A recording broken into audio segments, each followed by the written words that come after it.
põhimaanteel number 2 tehti ära ligi kilomeetrine lõik, mis jäi Adavere asula vahele. Mõlemasse lõigu otsa tehti šikaanid, et vältida kiiret autode läbisõitu, aga samas jäi kiirus 70 kilomeetri peale, mis suurendab lõigu läbilaskevõimet. Veel tehti üks tunnel ja ühendusteed tunnelisse pargis. Tööd võeti ette suurema ohutuse tagamiseks.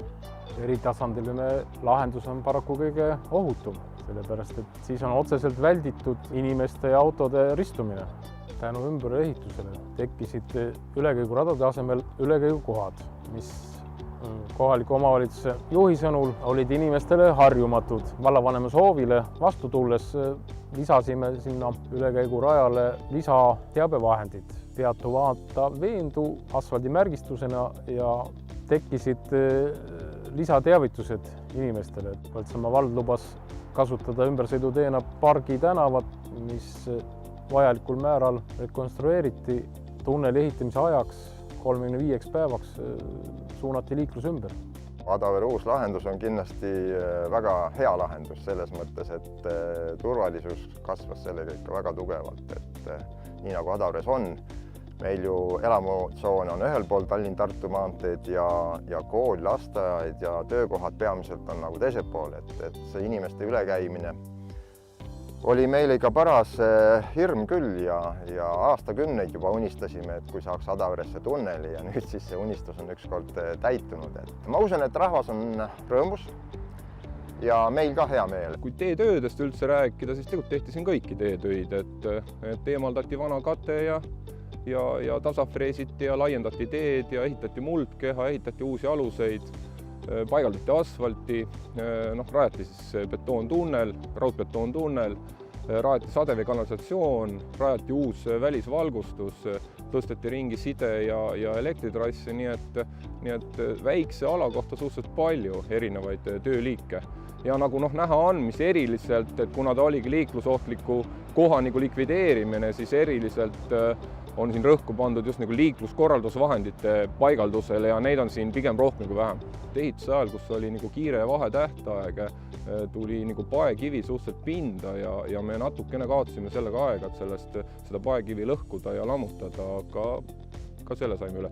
Mis eriline võib-olla oli selle sama tunneli pärast, mille pärast mis meil siin taamal on, et selle pärast see objekt tehti, et sellel oli suhteliselt ränk vahetähtaeg ja me põhilise planeeringu kõik selle peale rajasimegi ja sellega me tulime ilusti toime, et suutsime 35 päevaga tunneli valmis ehitada ja liiklus uuesti avada, kuna see projektlahend oli ka suhteliselt lõpule viidud ja väga hästi teostatud, siis tegelikult väga palju igasuguseid lisaarutlusi ja lisatöid tulnud ja sellest tegelikult nii nagu alguses planeeriti, nii ka läks.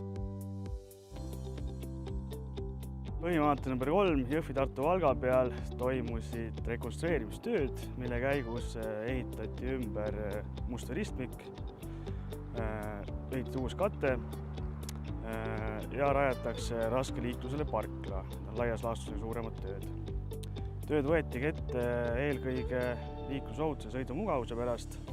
Seesama must ristmik, siin on 2009–2015 toimunud 9 liiklusõnnetust seesama ristmiku peal ja kogu lõigus oli liiklusõnnetusi meil 15.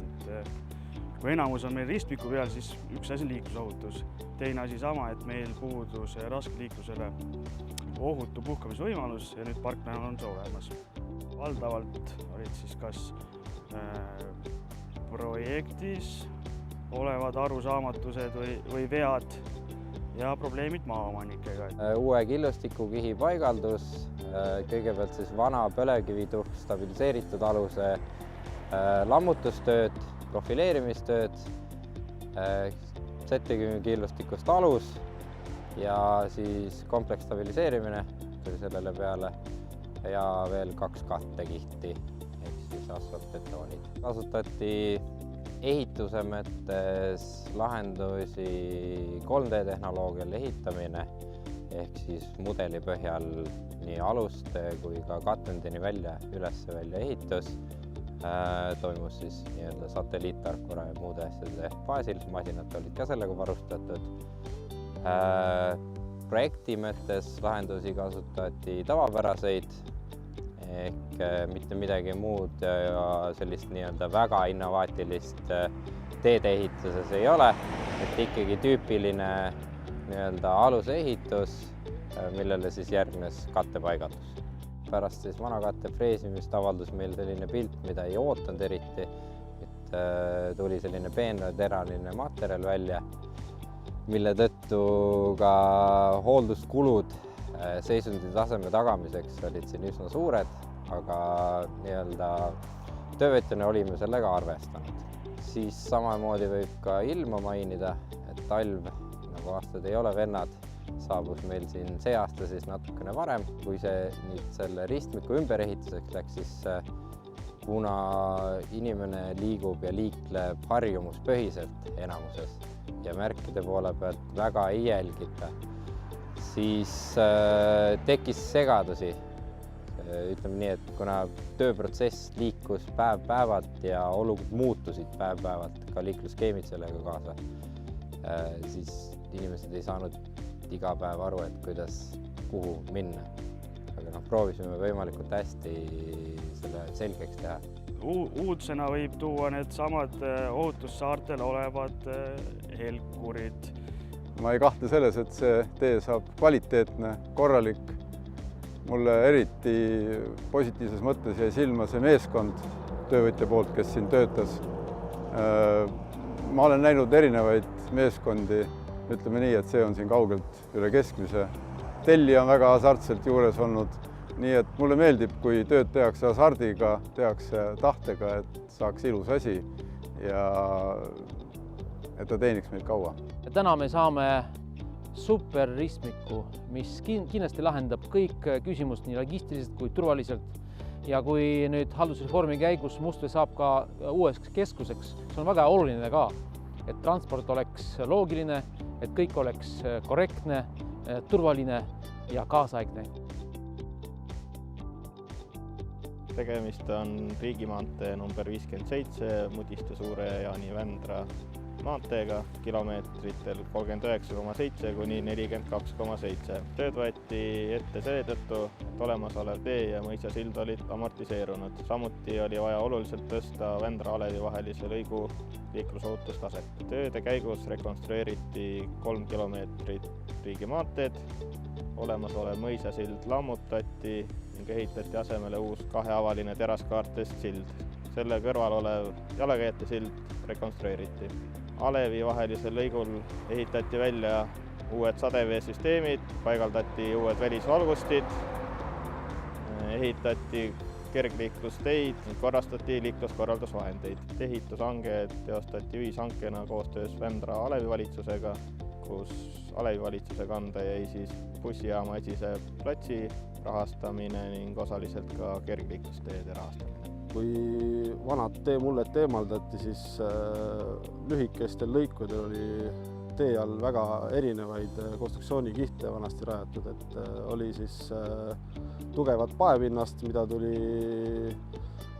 piigata, et sinna torustikke rajada ja oli ka konkreetselt kändusid tee all, mis tuli siis eemaldada. Koostöö tellija, järelevalve ning ka Alevi valitsuse poolse tellijaga sujus ehitaja arvates väga hästi. Päris mitmeid aastaid oli see riigi tugimaantee lõik, mis Vändra-Alevit läbib väga kehvas seisus. Me saime koos Maanteeametiga ühise projektiga, ühise hanke läbiviimisega teha ka oma kõnnitee normaalsemaks ja ehitada ka tänavavalgustust päris kõvasti. Vändra inimesele ja nendele, kes siin käivad ja läbisõidul on, eelkõige liiklusohutus paranes ikkagi tunduvalt, nii et kõik minu arust sujus päris hästi. Tööd võeti ette peamiselt selle tõttu, et olemasolev teelõik oli amortiseerunud, esines kandevõime probleeme, pikki roopaid ja vajumisi. Ette võeti siis 7,5 kilomeetrit katremonti. Sellest 2 kilomeetrit oli ainult tasandusfreisimist ja 5 kilomeetrit stabiliseeritud kihile ehitamine. Kõigepealt vedasime killustikukihi välja Sinna peale vedasime freespurukihi. Selle siis omakorda segasime stabiliseerimismasinaga, tsemendi ja bituumeniga ja sinna peale ehitasime 2 kihti asfaldit. Freespuru, mis üles freesiti, ladustasime platsile. Osaliselt kasutati freespuru stabiliseeritud kihi ehitamisel. Teine osa freespurust läks kõrvalmaantee Urge-Kuiaru tolmuvaba katte ehituseks, mille peale tuli pindamine ning ülejäänud freespuru anti üle Maanteeametile. Tööde ajal tuli meil paar ootamatust ette. Üheks ootamatuks oli see, et kui freesisime kihi üles, selgus, et vana stabiliseeritud kihti oli tegelikult rohkem kui ette nähtud. Iseenesest probleemi ei olnud, kuna masinad olid olemas ja tegime töö ära. Teise asjana oli see, et tasandusfreesimislõikudes oli muldkeha liiga kitsas ning peenar ei tahtnud ära mahtuda, seega pidime muldkeha natuke juurde ehitama. Uutest lahendustest tehti teeteljele nii-öelda põristid, mis annavad sõidukijuhile märku, kui ta satub vastassuunavööndisse. See, kuidas oli liikluskorraldus plaanitud ja ellu viidud, et see oli väga fantastiline. Et valgusfoorid olid pandud, olid suunajad ja ütleme, sellel ajal, kui oli kõrgperiood liiklemiseks, oli see korraldatud väga hästi. Suur rõõm, et on uus korras teelõik ja kindlasti on see tunduvalt ohutum meie liiklejatele ja samas ka selle tee peal sõitjatele ja kindlasti läksid tingimused paremaks meie vallaelanikele, sest mahasõidud on väga korralikud ja laiad ja kindlasti ettevõtjad tunnevad sellest kõige rohkem rõõmu, kes põldude peale peavad masinatega minema. Oleme Jõhvi Ahtme-Puru remondiobjektil, mis on siis Jõhvi-Tartu-Valga maantee lõigul Jõhvi linnast kuni Puru külani 3,5 kuni 8,5 kilomeeter. Tegemist on siis rekonstrueerimise projektiga, mida Ühtekuuluvusfondist rahastati. Saime ära ühendada Ahtme linnaosast tuleva jalgtee, mida omavalitsus eelmisel aastal rajas ja Jõhvi linnast tuleva jalgtee, mis läheb siit Tammikusse, need omavahel ära ühendada. Et ma arvan, et see nii-öelda kergliikleja liikumist nendel marsruutidel siin tunduvalt parandavad, et bussipeatused on nüüd ilusti ohutult ühendatud ja terviktee on nagu tekkinud. Tänane lahendus, mis on rajatud, eraldavad liiklussaared, toimib igal juhul selle kasutusaja lõpuni. Ristmike ümberehitus, ohutumaks muutmine, eraldamine eraldussaartega, katendi vahetus ja kohati siis mulde vahetus ka. Välisvalgustuse ümbertõstmine, torude kaitsmine, sadevee ehitus, põrkepiirdeid tuli juurde, plankaiad tulid, et tee ääres asuvaid siis elamuid kaitsta liikluse poolt. Freespuru läks enamuses taaskasutamiseks stabiliseeritud kihis. Võib-olla ennem pole maanteedele imväljakuid maa alla rajanud, et kuna siin sadevett ei ole kuskile juhtida. Siis on imkastides sai rajatud imväljakud maa alla, mis sai siis tekstiiliga ära kaetud ja siis sadevesi suunatakse sinna, kus hiljem imbub siis maasse ära. Suuri ootamatusi õnneks ei tulnud ette. Üllatusena võib-olla oli vana Tartu maantee Munakivi tee, mis tuli päris suures mahus ette, mis tuli eemaldada. Siin mõned vihmahood ka kindlasti tegid üllatusi meile. Liiklejaid tahaks tänada, liiklejad olid suhteliselt mõistlikuid, erandeid on alati, aga suuremas osas oli hea. Tegemist on Tallinna ringtee kilomeetritega 9,7 kuni 11,6 Põrguvälja liiklussõlme ja Jüri jaotusringi rekonstrueerimisega, mis on siis üks osa siis Jüri väo, ütleme siis Tallinna ringtee lõigust.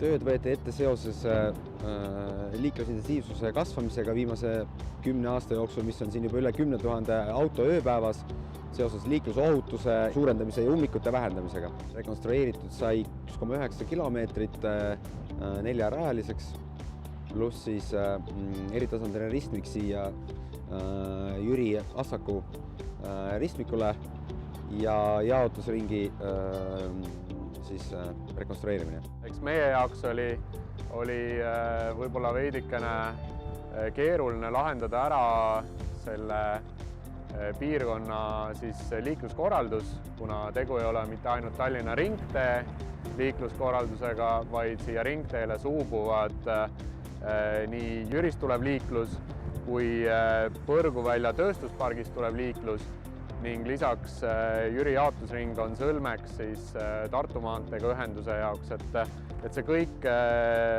kokku tekitaski selle, et oli vaja pidevalt leida uusi lahendusi, kuidas probleeme vähendada liiklusel ehituse käigus.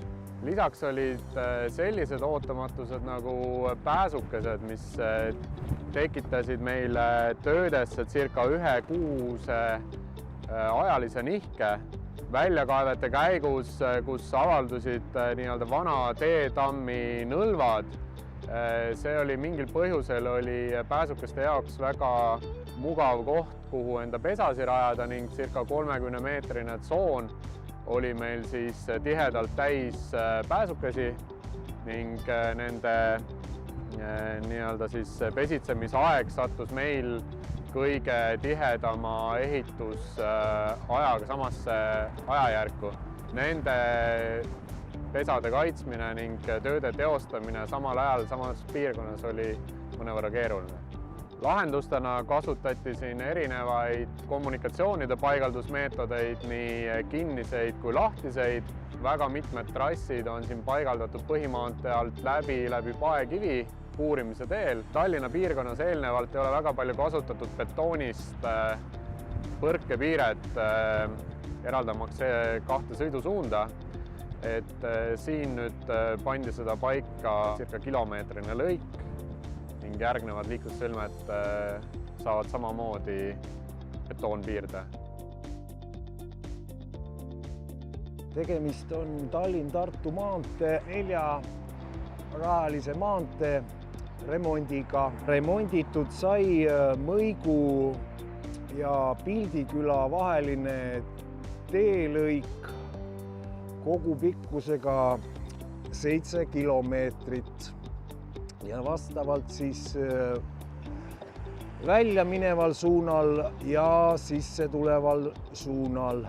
Võib-olla remondiperioodil oli see liikluskorraldus teekasutajatele natukene ebameeldiv ja mugav, sellepärast et olime sunnitud sulgema vastavalt remondis olevad sõidusuunad. See tähendab seda, et me tõstsime liikluse ümber vastavalt ühele poole ja teisele poole. Innovaatilisuse seisukoha pealt võib-olla see, et täielikult ehitati Assaku maanteetunnel ja Tankla maanteetunnel, sest et vanade olemasolevate viaduktide remont ei olnud enam otstarbekas. Täna me räägime juba ehitatud tunnelitest, mis vastavad tänapäeva nõuetele. Keskkonnakaitselisest aspektist nii palju, et ehitati 2 müratõrjeseina. No, ootamatusi oli küll tegelikult. Üks kõige suurem ja ebameeldivam ootamatus minu jaoks oli see, et senimaani minu top 3 kõige parima projekteerija poolt tehtud projektist tuli nii palju vigu esile, et see nagu kurvastas natukene ja tagantjärgi mõeldes arvan, et seal võis olla see küsimus seotud sellega, et võib-olla lähteülesanne anti algul katteremondiks projektile, aga siis hiljem hakati sinna juurde panema veel kapitaalremondiga seotud teemasid nagu äärekivide paigaldamine, teeplaaniline muutus ja kõik sellised asjad, et need vead enamasti tulidki sealt.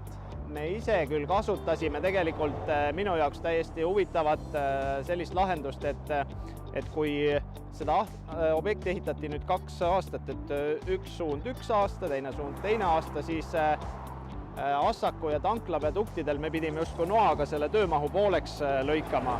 Ja kujutage nüüd ette, et te liivpinnase lõikate 10 meetri ulatuses püstloodis pooleks, et seda võimaldada, siis me kasutasime Viacon Eesti poolt meile spetsiaalselt selle objekti tarbeks arvutatud ja siia tarnitud sellist geosünteetide toodet, mis võimaldas vertikaalselt üles laduda selle seina meile niimoodi, et ta talve läbi vastu ka pidas. muidugi töövõtjale tänud, sellepärast et töövõtja suutis püstitatud eesmärgid, et sulgemisperiood 100 kalendripäeva, mis oligi tingitud just nende uute tunnelite ehitusega, ta suutis sellega toime tulla, mis on kauniski karm vahetähtaeg.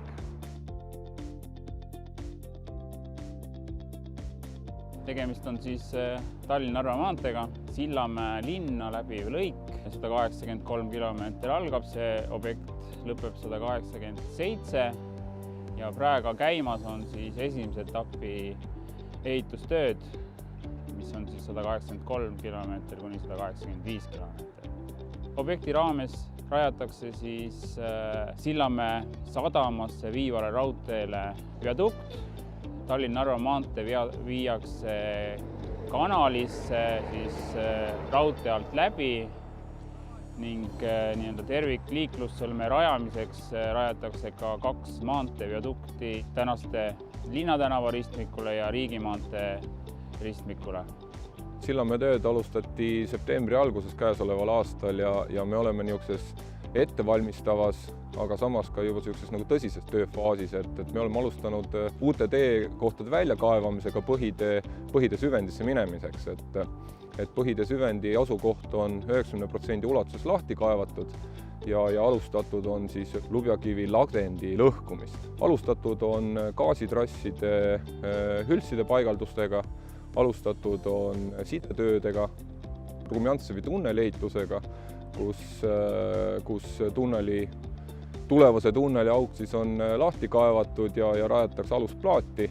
Meie plaanime praegu kuni 15. detsembrini täisvõimsusega töö tegemist, loodame süvendiaugust vähemalt 3/4 osas nagu tegelikult juba purustuse teostada. Loodame valmis ehitada uue küttetrassi, loodame valmis ehitada gaasitrasside üleminekud ja tegelikult loodame valmis ehitada ka maa sisse minevad elektrikaablid. Ja kui talv on soodne, siis tegelikult jätkuvad tegevused viaduktide ehitusega, et nagu ma ütlesin, raudteeviadukti alustame ja loodame ka sellel aastal ka tegelikult juba ka paika panna, nii et raudteeviadukt saaks aasta lõpuks paigaldatud.